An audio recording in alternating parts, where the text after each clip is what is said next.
Microsoft ওয়ার্ডে বিভিন্ন ক্ষেত্রে আমাদের এরকম টেবিল তৈরি করতে হয়। বিভিন্ন প্রশ্ন তৈরির ক্ষেত্রে, বিভিন্ন বই লেখার ক্ষেত্রে আমাদের এরকম টেবিল তৈরি করতে হয়। কোনো কোনো ক্ষেত্রে আমাদের এরকম দুইটি ঘর ডিলিট করতে হয় র অনুসারে এবং কলাম অনুসারে।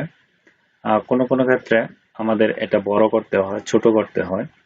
এরপর এই যে এটা এই পাশে আনতে হয়, একটু শুরু করতে হয়। আমরা এটা কিভাবে করব সেটি আজকে এই ভিডিওতে দেখব।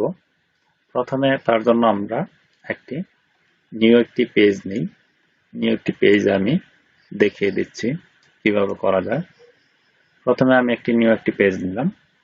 পেজ নেওয়ার পর আমাকে প্রথমে সিলেক্ট করতে হবে যে কলাম এবং রোল অনুসারে কতটি করে ঘর হবে। আমি প্রথমে কলাম এবং রোল নেওয়ার জন্য মানে টেবিল তৈরি করার জন্য প্রথমে আমরা ইনসার্টে চলে যাব। ইনসার্টের পর এখানে টেবিল অপশনটি আছে, এখানে ক্লিক করব।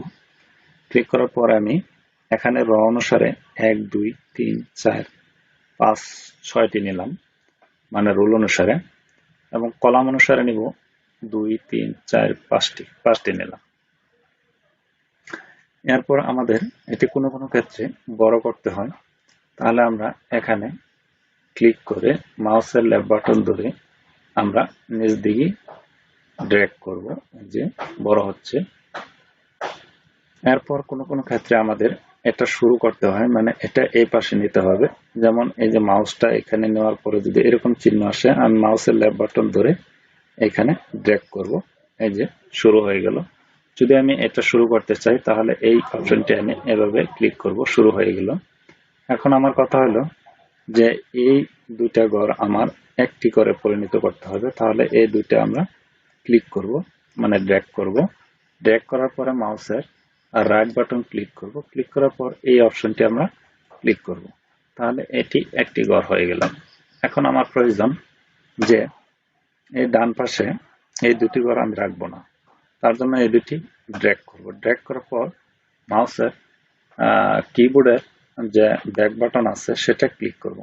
ক্লিক করার পর এরকম একটি অপশন আসবে, এটা সিলেক্ট করার পর সিলেক্ট থাকা অবস্থায় আমরা ওকে ক্লিক করব, তাহলে কিন্তু চলে গেল।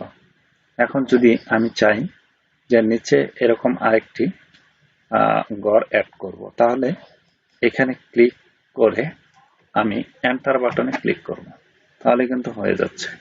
এখন নিচে আরেকটি যদি নেই তাহলে এন্টার বাটন ক্লিক করব। এইভাবে আমরা অ্যাড করতে পারবো এবং ডিলিট করতে পারবো।